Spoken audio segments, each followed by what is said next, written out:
What fascinates me on this planet is the diverse, many different races we have here. Is it because of environment and locale, or are these all... I've always thought about this. The more we look at the different race groups on planet Earth, you know, we call ourselves the human race, but we're not one race. We're distinctly several different race groups.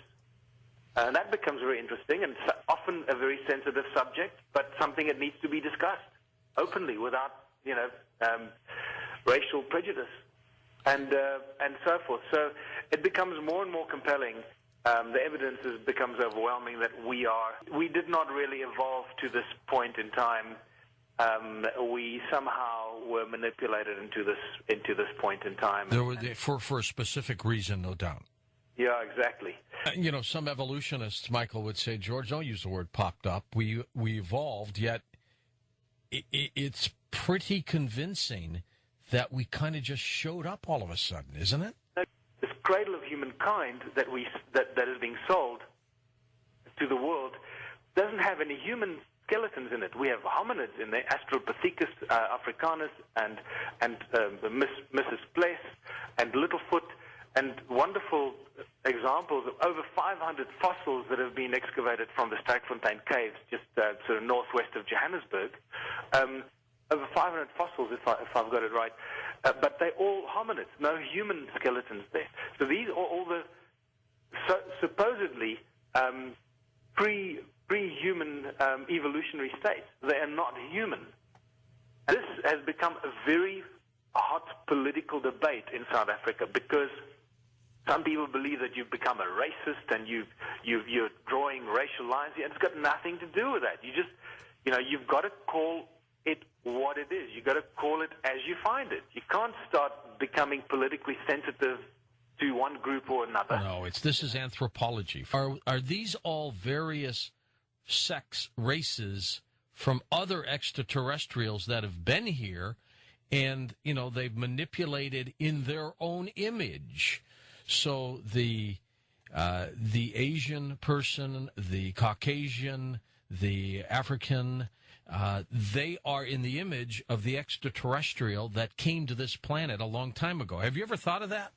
Yeah, absolutely. And once again, you obviously give this stuff a great deal of thought, and I think you put your finger right on the button one more time. Again, I look at this scientifically, genetically, and ecologically. If we only appeared as a species 250,000 years ago, not enough time has passed for these different race groups to have evolved. And I don't care what anybody throws at you, it's just not going to happen because the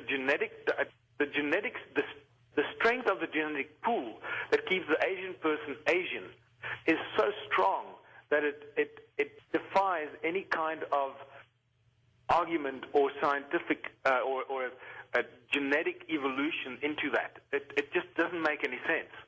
And the same goes with African people.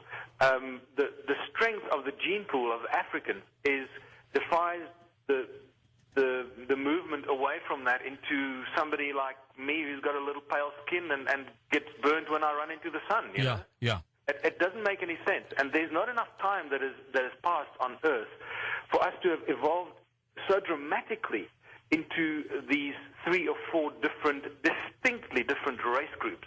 And that's why when I said earlier we call ourselves the human race, well, we're not really the human race because we are not one race group. We are 3 or 4, possibly more, distinctly different race groups. But the obvious ones are the Caucasians, the Asians, the Chinese. I suppose when I say Asian, I mean the Chinese type look, and then the black African, and that is fascinating stuff because it becomes a melting pot of debate. That what is interesting is earlier this year, I think it was in February, Craig Venter, the sort of so-called father of the Human Genome Project, gave a speech which blew everyone's mind, and it certainly blew my mind because he mentioned some startling facts.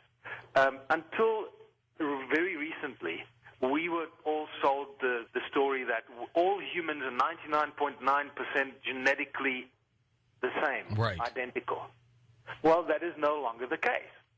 Okay, with the Human Genome Project studies, they found out that between people and especially different race groups, there is up to a 2 or a 3% difference in their genetic structure. And that's a big difference, isn't it? It's a huge difference. It's almost, Michael, as if they all came from different places in the universe. That's certainly what it seems like.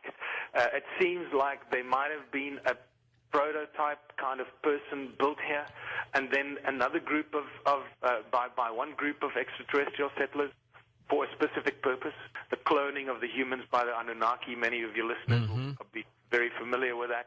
That seems to be a specific point in time, and possibly some of the earliest human manipulation or manipulation of this new species called Homo sapien. We talk about just how we evolved on this planet.